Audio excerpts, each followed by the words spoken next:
On the night of October 12, 2009, a 26-year-old bookkeeper at an Ozark commune walked into a thunderstorm with a small black recorder in his coat pocket, and the recorder turned up 14 years later, sealed inside the wall of the cabin he never came back to. Wait, sealed inside the wall? Drywall up. Insulation pulled in over the cord. 47 minutes of audio still on the chip. The last 9 of those minutes are not a man falling down a hillside. So what are they? 3 voices. A struggle. And a coroner who, the next morning, called it an accident. Welcome back to The Cold File. I'm Marcus Reed. And I'm Dr. Christy Hart. Call me Christy. I read his sister's 19-page statement twice before I came in here, and I keep landing on one sentence she wrote about him in 2009. I'll get to that one when we hit it, because it changes the whole shape of this case. You came in lit up about this one. I could see it through the glass before you'd even sat down. It's the file itself, Marcus. Somebody's already done part of our job for us. They just did it from inside their own wall.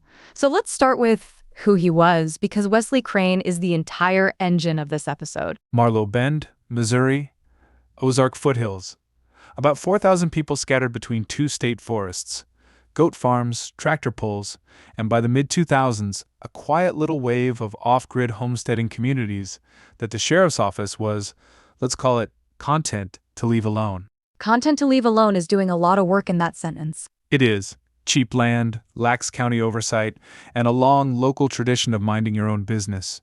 3 ingredients that, in my experience, are the exact recipe for a place where bad things happen quietly and stay quiet a long time. You worked Los Angeles homicide for 22 years. Did you ever see this kind of geography from the other side of the country? Different terrain, same dynamic.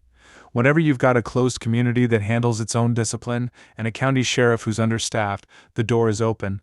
The Stillwater Fellowship walked through it in 2005. Tell me about the fellowship, because the word commune gets thrown around a lot, and what we actually mean by it matters. Stillwater Fellowship. Founded in 2005 by a man named Garrett Plame, 41 years old when he bought the land, charismatic, ex-Pentecostal, the kind of biography that doesn't quite add up if you press on the edges. At its peak, the fellowship had about 38 adults and a dozen kids living on the property. What was the theology? Soft, vague. Brotherhood of man, end times adjacent, no formal doctrine, which from a profiling standpoint should already tell you something. Oh, it tells me a lot. A group with no fixed creed is a group whose only rules are the leader's mood. There's no scripture to appeal to over his head.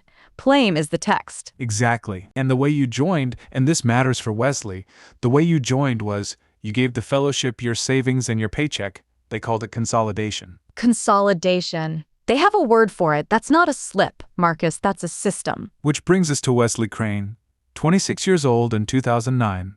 Soft-spoken accounting school dropout out of Springfield. He'd had a bad stretch in his early 20s. Alcohol, a couple of failed jobs, one stint in county detox in 2007. How did he end up at Stillwater? Through a friend of a friend. He showed up at the gate in the spring of 2008 looking, in his sister's words, like a man who needed somewhere to put down a duffel bag and not think for a while. And Plame smelled the accounting school on him. Within a month, Wesley was the fellowship's bookkeeper. By the fall of 2008, he was the only person besides Plame who knew exactly how much money was moving through the place. That's a fast promotion in a closed community. That's not promotion, that's installation. Plame needed a clean set of eyes on the numbers, but he needed those eyes to belong to someone who couldn't easily leave. Couldn't easily and didn't want to. He'd been sober almost a year.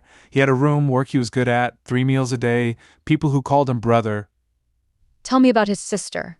Eileen Crain, 2 years older, worked as a dental hygienist in Springfield. They were close, really close.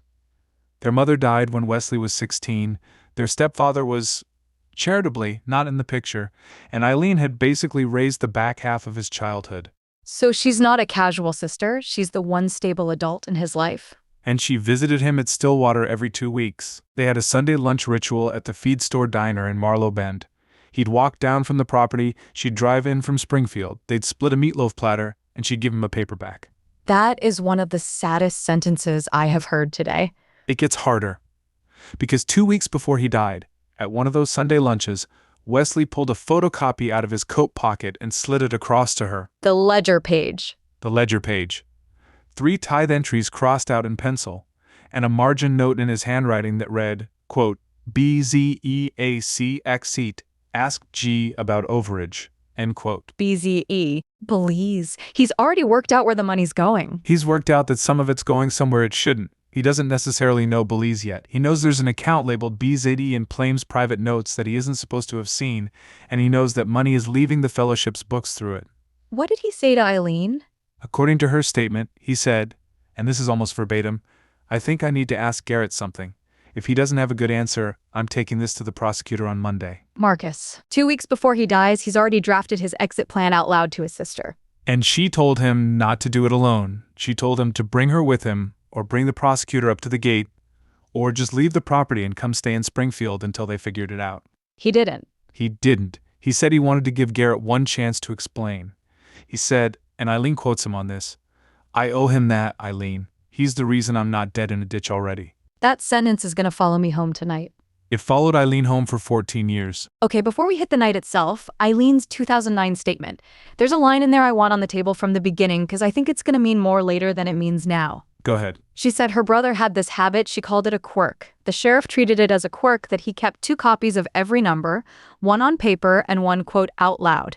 She said since they were teenagers, he would dictate his homework problems to himself as he wrote them. He'd read receipts aloud while he filed them. A redundancy habit. I've seen it before in people with dyscalculia or processing differences. The auditory channel catches what the visual one misses. Exactly. And as a bookkeeper, that habit would be enormously useful. It would also be, and hold this thought because we're going to come back to it, it would also be a habit he didn't drop just because he joined a fellowship. Noted. Let's walk into October 12th. October 12th, 2009. A Monday by 6 in the evening, the storm that the National Weather Service had been tracking all weekend was sitting on top of Marlow Bend. Wind, rain, eventually some hail, and at least one downed tree on the road into the property. So the whole community is hunkered down inside. Evening meal in the dining barn, long communal tables, family style. Witnesses placed Wesley at the end of the southwest table, eating quietly. He'd been quiet for the last week. Multiple people noticed it later. Nobody asked at the time. Of course they didn't. In a community like that, quiet reads as spiritual, not afraid. At around 6:45, Garrett Plame walked over to Wesley's seat, put a hand on his shoulder, leaned down, and said something that 2 separate witnesses remembered later as, "Let's take a walk." Out into a thunderstorm. Out into a thunderstorm. With Plame were 2 senior members, Curtis Vale, 34, ex-Marine, the fellowship's de facto head of property maintenance, and Brendan Salco, 29, Plame's longest tenured follower in the community since the founding. So Plame takes his number 2 and his number 3 and his bookkeeper out into the woods at night in a storm. And nobody at the table said, "Hey, this is weird." They called it a walking talk. Witnesses used that exact phrase to the sheriff. It was apparently a known practice in the fellowship. Plame would take a member into the woods to discuss a personal matter, conflict resolution, confession, marital advice. So it's ritualized one-on-one, except this one isn't one-on-one. No, it's 3-on-1, which is the first thing the sheriff's office should have asked about and didn't. Walk me to the next morning. October 13th. Wesley isn't at breakfast. Plame tells the community that Wesley left the property the night before to, quote, wrestle with some things on his own. Sometime around mid-morning, somebody from the fellowship drives down to the feed store in Marlow Bend and uses the payphone to call Wesley's sister. Wait, somebody from the fellowship calls Eileen? No, I misspoke. The caller was Eileen herself. She'd had a bad feeling the night before, drove down from Springfield first thing in the morning, couldn't get past the fellowship gate, drove into town, and used the feed store payphone to call the sheriff's office and report him missing. She knew. Within hours, she knew. She knew. She told the dispatcher, and I'm reading from the call log, she said, "My brother told me 2 weeks ago that he was going to confront Garrett Plame about money. He hasn't called me since Sunday and I can't get on the property. Please send a deputy up there now." Did they? A deputy drove up that afternoon. Plame met him at the gate, was by all accounts charming and concerned, told him Wesley had walked out the night before, possibly relapsed, possibly headed for Springfield. The deputy took a statement at the gate. He did not come inside. He did not come inside. He did not come inside. That's the case in one sentence, Marcus. 3 days later, October 16th, 2 deer hunters working a tree stand in Maple Hollow, about 3 miles uphill from the property, on the far side of a ridge, find a body. 3 miles uphill, in a thunderstorm, on a man with no flashlight. Hold that thought, because the coroner did not. Tell me about the coroner. Dale Pruitt, County coroner, elected position, no forensic pathology training. In 2009, he was 63 years old, 3 years from retirement, and had been the Marlow Bend coroner since 1991. Was he corrupt? I don't think corrupt is the right word. I think he was tired, he was undertrained, and he had a working relationship with the sheriff's office that ran on the assumption that most deaths in that county were what they looked like at first glance. So when Wesley's body comes in, soaked, cold, head injuries, found at the bottom of a slope after a storm, He writes blunt force trauma consistent with a fall, and 3 days later he signs it out as accidental. without an autopsy. An external exam, no autopsy. Family was not consulted. Eileen found out the cause of death from a county clerk over the phone. Marcus, that is a procedural failure so large I don't even know where to start with it. It's the kind of failure I spent half my career undoing. And I'll tell you the part that hurts the most. The state medical examiner re-reviewed the body, which had been embalmed and buried, so this was photographs, original notes, x-rays from the funeral home, re-reviewed it in 23. What did they find? At least 11 separate blunt force impacts. Skull, ribs, left forearm. The forearm injury is the one that tells the whole story. Defensive wounds. Classic defensive fracture. Linear, on the ulna, with associated bruising patterns that the original coroner photographed and labeled, I am not joking, impact from log. Impact from log. Impact from log. So a man who, in a single fall, managed to be struck on the head 4 times, on the ribs 4 times, on his raised forearm 3 times, all from different angles. All from a fence post, which we'll get to. All right, the case is closed in November of 2009 as accidental. Walk me from there to the wall. 6 things happened between 2009 and 23, and I want to take them in order, because each one moves a piece on the board. Go. 1. 2010, Wesley Crain refuses to accept the ruling. She hires a private investigator out of Joplin who spends 6 months in her savings and gets her exactly nothing, because he's looking in the wrong direction. Where is he looking?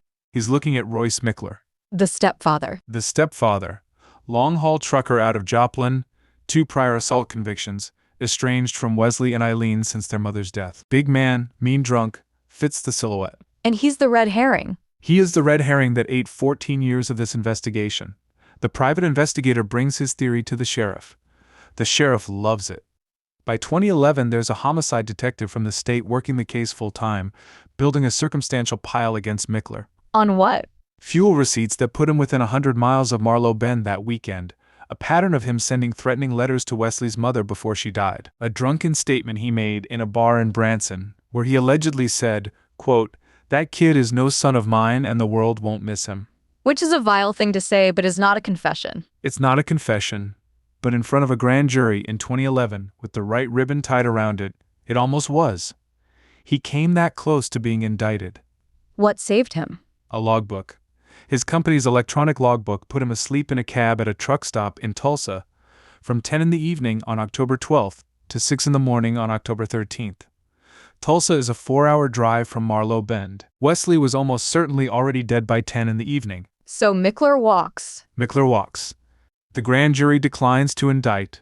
The detective who built the case retires in 2014, takes the theory with him into retirement and writes in his own file, and I have his file in front of me, quote, Mickler did it, can't prove it, somebody will someday. Marcus, that sentence makes me crazy, because what that sentence really means is, I have decided who did it, and I will spend the rest of my career squinting at the world until it agrees with me. That's exactly what it means, and in the meantime. In the meantime, nobody is at the gate. Nobody's at the gate. 2. March 2017, out of nowhere, Garrett Plame leaves the Stillwater property. Doesn't tell anyone he's leaving, drives off in the middle of the night in a pickup. The fellowship dissolves over the following 6 months. Where did he go?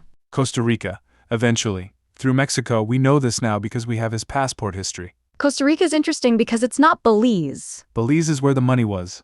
Costa Rica is where the man wanted to be. Different problems. So Plame is in the wind. The fellowship is dissolved. The property sits empty. The property sits empty from 2017 to 23. 6 years. Banked, foreclosed, eventually bought at auction by a married couple in their 40s, out of St. Louis, the Hadleys, who want to convert it into a goat dairy operation. And in January of 23, they start tearing down the main cabin. They start with Wesley's old bunk room, actually. Because it's the smallest, it's at the back, and they want to use the lumber. The contractor pulls a sheet of drywall off the interior wall, and a black plastic object falls out of the cavity and hits him in the boot. An 8-inch Olympus digital voice recorder. Cracked LCD. Battery door taped shut with electrical tape. A bit of pink fiberglass insulation snagged on the cord. Marcus, walk me through how he physically did this. Because the geometry of hiding a running voice recorder behind your own drywall is not trivial. It's not, but Wesley had two things going for him. One, he lived alone in the bunk room. Plame had given him a single, partly because of the bookkeeping work. Two, the cabins were plywood frame with drywall on the inside, and the drywall had originally been hung in panels by Curtis Vale, who frankly did a sloppy job. So there were already seams. There were already seams. Wesley pulled one panel partly away from a stud at chest height, set the recorder on a small ledge inside the cavity, ran the cord up the inside of the wall, and reset the panel using putty he'd taken from the property's general supply. It's not a beautiful job, it's the kind of job a bookkeeper does, not a carpenter. Why behind drywall? Why not under a floorboard or in a mattress? Because, and this is from the state's reconstruction, because Plame tossed members' rooms. Routinely. It was part of how he kept control. Mattresses, drawers, footlockers, anything you could open. Plame opened, sometimes weekly. The wall was the only place in Wesley's life he could put something that wasn't going to be looked at on a Tuesday. Marcus, that sentence is the whole psychology of life under Plame in one image. Wesley's only private space is a fist-sized cavity behind a sheet of drywall. 3. State Police Lab gets the recorder in February of 23. The battery's been dead since 2009, but the chip is fine. They recover 47 minutes of audio. 47 minutes total. 47 minutes total. And here's where the case actually opens. Because the first 38 minutes of that audio are, and I'm going to ask you to hold a question for one beat. The first 38 minutes are just Wesley alone in the bunk room reading numbers aloud. Reading numbers aloud. Tithe entries, receipt totals, invoice line items, just reading them off the ledger one after another in a low, even voice. Marcus, wait, stop. Yeah. Eileen's statement, 2 copies of every number, one on paper and one out loud. Marcus, he wasn't recording his death, he was recording his audit. He was recording his audit. The recorder behind the drywall wasn't a panic measure, it was his routine backup. Every evening after dinner, he came back to his room, sat on his bunk, and read the day's ledger out loud into a recorder he had hidden in the wall. Because Plame tossed his room? Because Plame tossed his room. Because the paper ledger could be taken away from him. Because his redundancy habit, the thing his sister called a quirk, was the only audit trail he had that Plame couldn't reach. So the death wasn't recorded by accident. The death was the last entry. He came back from the dining barn that night, sat on his bunk, switched the recorder on, started reading the day's tithes, and then Plame came through the wall. What do you mean came through the wall? Came through the wall, as in, the bunk room shared a thin plywood and drywall partition with Plame's office. About 6 minutes into the recording, you hear a door slam in the next room. You hear Plame's voice. And Wesley does not turn off the recorder. He doesn't turn it off because he can't get to it without revealing where it is. He can't get to it without showing his hand, so he leaves it running. I want to hear it, Marcus. Or as much of it as we can play. We have transcripts. The audio is sealed pending appeal on one of the convictions, so we're not playing the raw tape. But I can read you what's on the transcript, and the state has authorized a reconstruction voice for the public record. Let me set the first piece. Go ahead. Time code 6 minutes, 14 seconds. Wesley has been reading ledger entries to himself. Low, even. The way you'd talk to a sleeping dog. The recording catches a door slam through the wall. Then it catches Wesley stop reading, mid-number, and whisper one sentence to himself. October 12th evening? If you're hearing this, I didn't come back. He thought ahead, Marcus. He sat on his bunk, heard Plame in the next room, and reached for a sentence he'd been rehearsing. He'd been rehearsing it for 2 weeks, from the moment he photocopied that ledger page. He knew what was coming. He knew enough to want a sentence on the record that wasn't a number. Tell me what's on the next 9 minutes. An argument. Plame comes into Wesley's bunk room. Wesley has, by this point, slid the recorder back into the wall. You can hear the soft scrape of the drywall panel reseating. Then his voice gets quieter and more distant as he steps back into the middle of the room. He hid it before Plame came in. He hid it before Plame came in, but he didn't turn it off. What does Plame say? Plame starts soft. The transcript reads almost like a counseling session for the first 2 minutes. He uses phrases like, "Let's talk about where your head is, and I want to understand what you think you've found." Then, at about minute 4 of the argument, his voice changes. Play me that. State-authorized reconstruction. Listen. You took a photograph of my ledger, Wesley. You took a photograph and you gave it to your sister. Don't lie to me. Don't open your mouth and lie to me right now. He knows about the photocopy. He knows about the photocopy. We don't know exactly how. Best theory is somebody at the Sunday lunch table saw Wesley slide the page across to Eileen and reported it back. Closed community, remember? So Plame has been waiting 2 weeks too. Plame has been waiting 2 weeks too, watching him, letting him think he was getting away with it, while he made the decision. What does Wesley say back? Wesley denies it for about 30 seconds, then he stops denying it. He stops denying it. He stops denying it, and according to the transcript he says, and we have a reconstruction of this line too, he says one sentence that I think every listener should sit with. I'm not afraid of you, Garrett. I'm afraid of what happens to everyone here when the money runs out. Oh, Wesley. He's not protecting himself, he's protecting the community. He thinks he's still inside the moral frame of the fellowship. He thinks if he names the harm, Plame will hear it. He's wrong. He's catastrophically wrong, because that's the sentence that gets him killed. Marcus, from a profiling standpoint, that line tells Plame that Wesley is not bluffing, is not bargaining, is not asking for a cut, he's not corruptible, and a non-corruptible whistleblower inside a closed financial system is, from Plame's seat, an existential threat. About 40 seconds later, Plame opens the bunk room door and calls 2 names down the hall. Curtis, Brendan. And then they take him for a walk.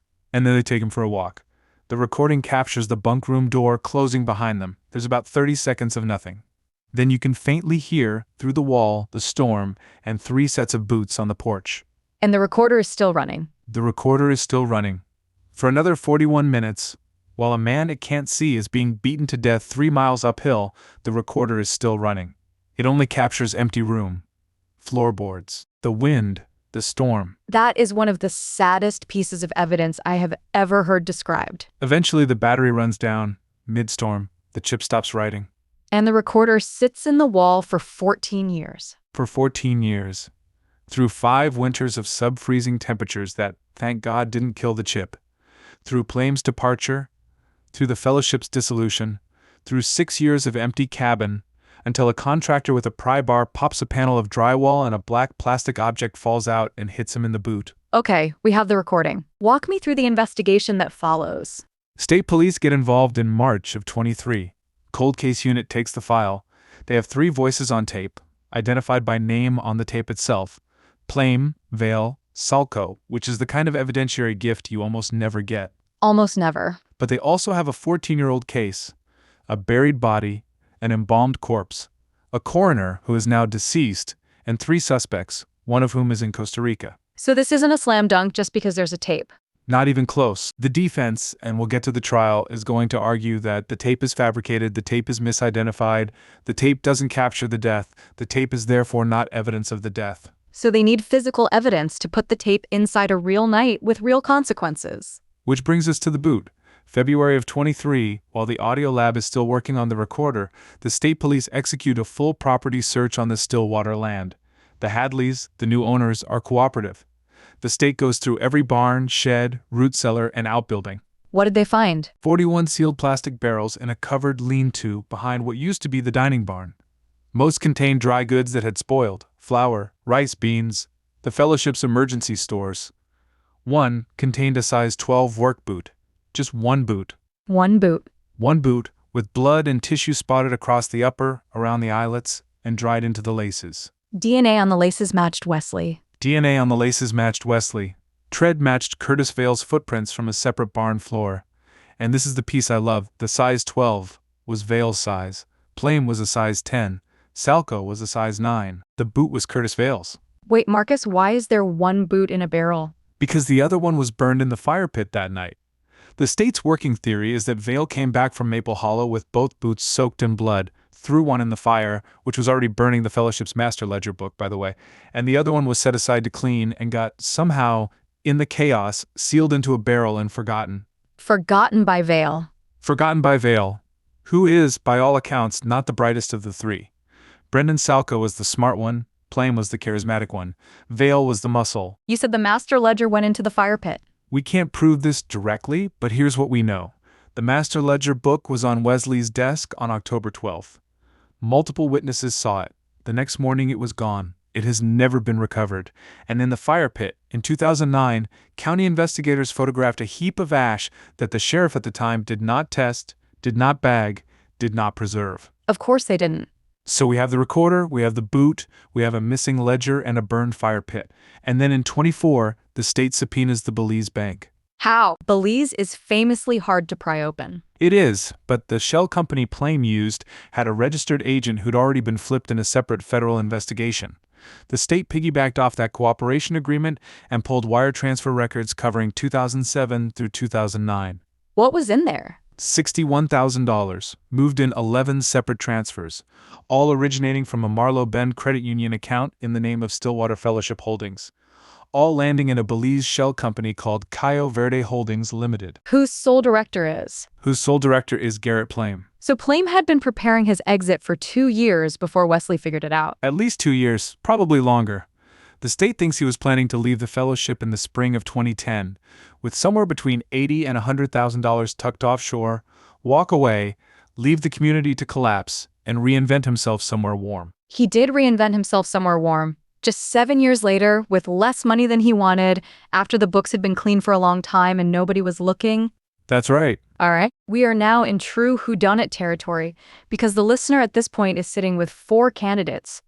Walk them through with me, Marcus. Suspect by suspect. Let's do it. Suspect 1. Royce Mickler. The stepfather. The original red herring. Was he involved? No. No. Iron alibi. In Tulsa. Asleep in a truck cab. He didn't know Wesley was dead until Eileen called him the following Saturday. What does his story tell us? It tells us what bad police work costs.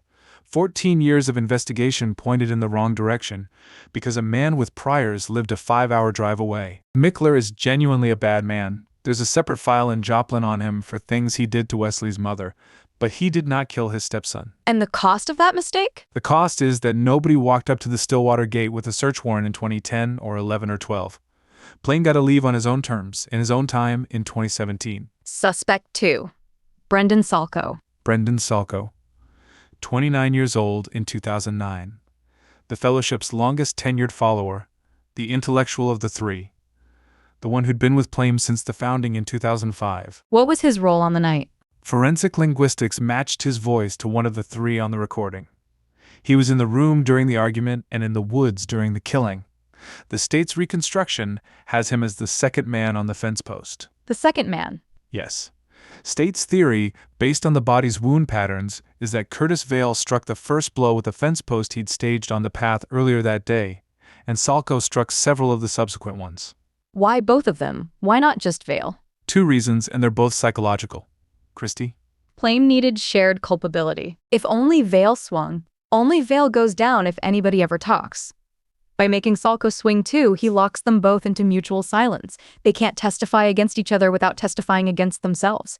It's classic cult leader risk management. He's binding his lieutenants. And the second reason? He doesn't swing himself.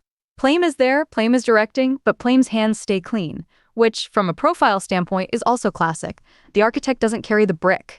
Salko's defense at trial was that he was at the scene under duress, that Plame had threatened his family. Salko had a wife and an infant son on the property, and that he never actually struck Wesley. Did the jury buy it? Partial buy. He was the one of the 4 convicted of conspiracy rather than second-degree murder, 6 to 15 years instead of 20 to life. Interesting. Suspect 3. Curtis Vale. The muscle? 34 years old. Ex-Marine. The fellowship's de facto head of property maintenance, owned the boot we found in the barrel, Wesley's blood on his laces, his voice on the recording, tread-matching footprints elsewhere on the property. What does he say at trial? He says nothing. He invokes through every interview, every deposition, and the trial itself. His attorney mounts an entirely procedural defense, chain of custody on the boot, audio authenticity on the recorder. Procedural defenses, when the physical evidence is that strong, are basically a Hail Mary. It was a Hail Mary. The jury convicted in under 5 hours. Second-degree murder, 25 to life. And from a profile standpoint, Vale interests me, because the ex-Marine handle is something I want to push back on. People hear ex-Marine, head of property maintenance, and they fill in violent thug. That's not what's there. What's there? What's there is a deeply directable man. The Marines taught him a chain of command. He left the service for reasons we don't fully understand and went looking for another chain of command. Plame handed him one. Plame was functionally his commanding officer.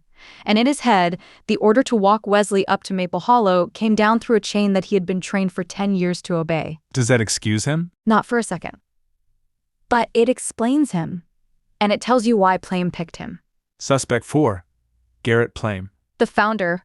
41 when the fellowship started in 2005. 45 on the night. Now, 61. Arrested in Costa Rica in May of 24 after extradition negotiations that took longer than the trial itself. What's his story at trial? His story is that he is not on the recording, that the voice the linguistics experts identified as his is, quote, any man with a Missouri accent and a baritone. That he loved Wesley like a son, that Wesley walked off into the storm of his own accord. That the money in Belize was for, and I quote his attorney, a planned ministry expansion. A planned ministry expansion in Belize. In Belize. Marcus. Yeah. Even by trial defense standards, that is insulting. It is, and the jury treated it accordingly. Convicted of second-degree murder, 25 to life. So we have 4 people in motion that night. Plame, who decides, Vale, who swings, Salco, who swings second, and the storm, which gives them cover. And Wesley, who decides not to defend himself with anything except a sentence. I'm not afraid of you, Garrett. I'm afraid of what happens to everyone here when the money runs out. That sentence is the spine of the case for me, because everything that follows from it is the consequence of a man who refused to make himself the protagonist. Profile-wise, that's the rarest kind of whistleblower. He's not aggrieved, he's not vengeful, he's not even particularly self-interested. He's looking at a balance sheet and seeing a community that's going to be left holding nothing. And from Plame's side. From Plame's side, that kind of whistleblower is the worst possible kind. You can't bribe him because he doesn't want money. You can't shame him because he's not making it about himself. You can't isolate him because he's already inside the community. The only thing you can do with that kind of person, if you're Plame, is end them. Walk into Maple Hollow with me. We know roughly what happened up there. The state's reconstruction relies on the body, the wound pattern, the boot, and the recording up to the point Wesley left the bunk room. Take me through it. 3 miles uphill, in driving rain, with the wind running gusts of 40+ miles an hour. The path from the property to Maple Hollow runs along a fence line that the fellowship had been repairing all summer. There were fence posts staged along the path. Curtis Vale's job all summer had been fence repair. He knew exactly where every post was. So the weapon was waiting for them. The weapon was waiting for them. State's theory is that this killing was planned during the afternoon of October 12th, between Plame learning about the photocopy and the evening meal. 3 hours, maybe 4, Plame made the decision, walked the path himself, identified the post he wanted Vale to use, and walked back. He pre-walked the murder. He pre-walked the murder. That's premeditation. That's not second degree. The state charged first degree initially. Plea negotiations and evidentiary limits, particularly the gap in the recording, brought it down to second degree for 2 of the 3 convictions. It's the part of the resolution that I think a lot of observers, including Wesley Crain, are angriest about. As they should be. At Maple Hollow, the path crests a small ridge and opens into a depression where the fellowship had at various points dumped scrap lumber. The body was found in that depression, face down, head pointing downhill, forearm raised across the face. Defensive position? Final defensive position. The state's reconstruction has Vale striking first, on the back of the skull, from behind Wesley, while Plame stood in front of him talking. Wesley turned, raised his forearm, took several blows on the ulna, and went down. Plame was talking through this? Plame was talking through this. According to Salco's eventual partial cooperation, which is what got him conspiracy instead of murder, Plame did not stop talking until Wesley stopped moving. What was he saying? Salco could not remember the words. He remembered the cadence. He said, and this is in his statement, he said it sounded like a sermon. Oh. Yeah. Marcus, that detail is going to live in my head a long time. Because it tells you what Plame needed to be in his own mind, in that moment, to do what he was doing. He needed to be the pastor, not the embezzler. He needed it to sound like a service. He needed to be the architect of meaning, not the architect of a murder. He needed to be inside a story where this made sense. After Wesley was dead, Vale and Salco did the cleanup. Plame walked back to the property alone. He went directly to the dining barn where the meal was wrapping up and led the closing prayer. He led the closing prayer. He led the closing prayer.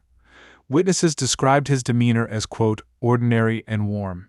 Marcus, that is the profile of the case in one sentence. The man who led the closing prayer that night had, 20 minutes earlier, stood over a 26-year-old bookkeeper with a sermon in his mouth while his lieutenant beat the man's skull in with a fence post. Yeah, That's a rare offender, Marcus.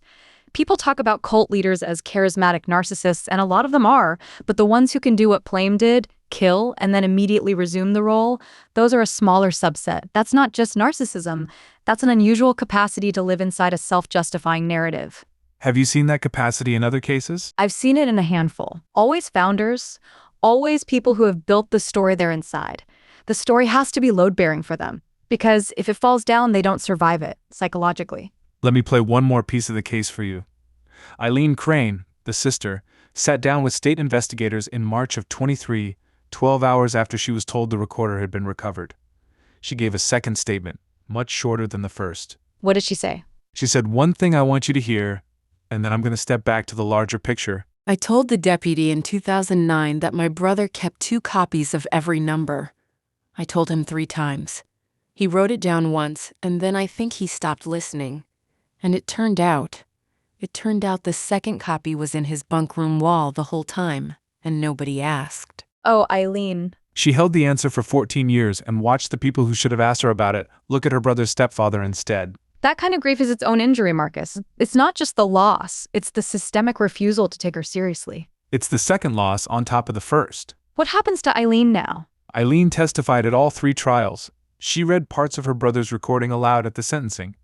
She also, and I think this is important, she has been working with the Hadleys, the new owners of the Stillwater property, on something they're calling the Crain Reading Room. It's a small library in what used to be Wesley's bunk room, holding ledgers and financial records of various Missouri intentional communities. She built him a room out of his work. She built him a room out of his work. That's not a sentence I'm going to recover from quickly. A couple more procedural notes before we wrap.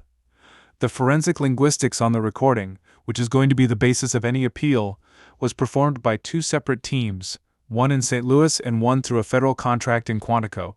Both independently identified the same 3 speakers. That's strong. That's strong, and it's the kind of overbuilt evidentiary foundation you put in when you know the defense is going to attack the audio. The state, to their credit, did this right. What was the local press coverage like at the time of the indictments? Quiet at first, then enormous. The Marlow Bend Weekly broke it in August of 24. Within 48 hours, it was on the state wire. Here's a clip from a Kansas City affiliate's evening broadcast the day the indictments came down. Tonight, 14 years after a young bookkeeper was found dead on an Ozark hillside. 4 indictments in the death of Wesley Crain. State prosecutors say a digital voice recorder hidden inside the wall of the victim's own cabin and recovered during a demolition last year captured the argument that immediately preceded his death. Inside the wall of his own cabin. That phrase was on every front page in the Midwest for a week. It was, and the framing was almost always the same, that the man had recorded his killers from beyond the grave, which again, is not what happened. He recorded his audit. The killers walked into the audit. The press loved the supernatural framing because it sells. The press loved the supernatural framing because it sells. The truth, that a methodical bookkeeper with a redundancy habit built an audit trail that survived his murder by accident of geography, is to me more interesting and more honest about who Wesley was. Agreed. Agreed completely, Marcus. I want to come back to the structural failure here. Because we've spent a lot of time on what Plame did, I want to spend a beat on what the county didn't do. Go. 3 failures, walk with me. 1. The deputy at the gate in 2009 did not enter the property. 2. The coroner ruled accidental without an autopsy. 3. The homicide detective in 2011 decided who did it and worked backward. All 3 are correct, and I'll add a 4th because it's mine. Yours? Not literally mine, but my profession. The state did not pull this case back open until a contractor handed them a recorder. There was nothing structural that would have reopened this case otherwise. The fellowship dissolved in 2017, and nobody from any agency drove up to look at the property between then and 23. So if the Hadleys had bought that land and decided to leave the cabins standing. If the Hadleys had built around the cabins instead of through them, that recorder is still in that wall. Plame is in Costa Rica. Vale is wherever Vale is. Salco is wherever Salco is, and Eileen Crane is the only person on Earth who still believes her brother was murdered. That sentence makes me sick, Marcus. It makes me sick too, and it's the reason I keep doing this show. Walk me to the twist one more time, Marcus, because I want to make sure the listener has it cleanly. The twist of this case is not that there was a hidden recording. The twist of this case is that there was no panic. Explain that. Every true crime instinct tells you that a man who hides a recording in his wall and dies that night must have known he was about to die. He must have set it up as a last act. He must have been desperate. And that's not what Wesley did. What Wesley did was less dramatic and, to me, more terrible. Wesley had been doing this every night for weeks, maybe months. He had a habit. The habit was reading numbers aloud. He brought the habit into a closed financial system that was being robbed by its founder, and he protected the habit with a piece of drywall. He didn't know he was going to die. He knew he might be in trouble.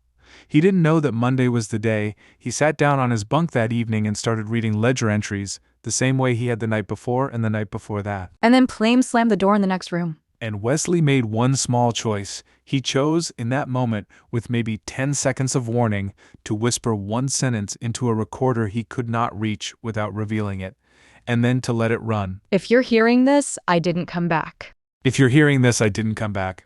Marcus, that's not a panic measure. That's a man with about 10 seconds of presence of mind who upgraded an audit log into a will. Upgraded an audit log into a will. I'm going to write that one down. Okay, let me put the whole solution on the table one more time. Plame had been moving fellowship tithes through a Belize shell company for at least 2 years.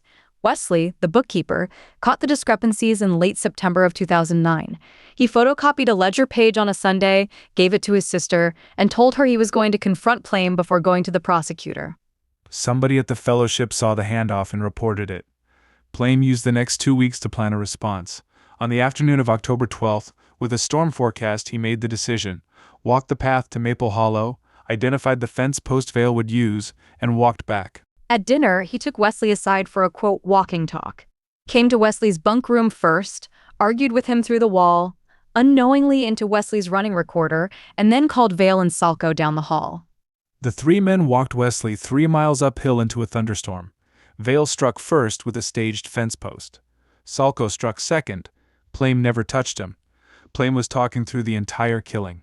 Then Vale and Salco handled the body and the boots. One boot got burned with the master ledger in the fire pit that night. The other got sealed in a barrel by mistake and forgotten for 14 years. Plame walked back to the property, led the closing prayer, and told the community Wesley had walked out on his own. The next morning he met a deputy at the gate. The deputy did not come inside. The coroner ruled accidental. The case closed in November. And it stayed closed for 14 years. It stayed closed for 14 years. What is the property now? The Hadleys finished the goat dairy in 24. 12 of the cabins are gone, 3 are restored as guest housing for an annual writer's residency they host in the summer. Wesley's bunk room is the reading room Eileen built. Have they kept the wall cavity? They have, with a small piece of glass over it. The recorder isn't in there, that's in evidence storage at the state lab in Jefferson City. But the cavity is open, and the cord is preserved, and there's a card under the glass with the timestamps of the recording, and the single line Wesley whispered. Marcus, that's a memorial. It's a memorial. To a man who kept 2 copies of every number. To a man who kept 2 copies of every number, and whose second copy outlived him. Tell me about the sentencing, Marcus, and then I want to bring this home. March of 25. 3 convictions for second-degree murder. Plame, Vale, and conspiracy for Salco at 6 to 15 years. Plame got 25 to life. Vale got 25 to life. The 4th indictment was a former fellowship treasurer who had helped move the Belize transfers. She pled to financial conspiracy charges and got 18 months. Did Plame say anything at sentencing? He did. He said one sentence. He said, quote, I want the Crain family to know that I forgive them. He forgives them. He forgives them. Marcus, that is, profile-wise, the most perfect Plame sentence imaginable. He needed, at sentencing, to be the pastor and not the man going to prison for the rest of his life. He needed the room to be a service. He needed it to be a service. What did Eileen do when he said it? Eileen sat very still.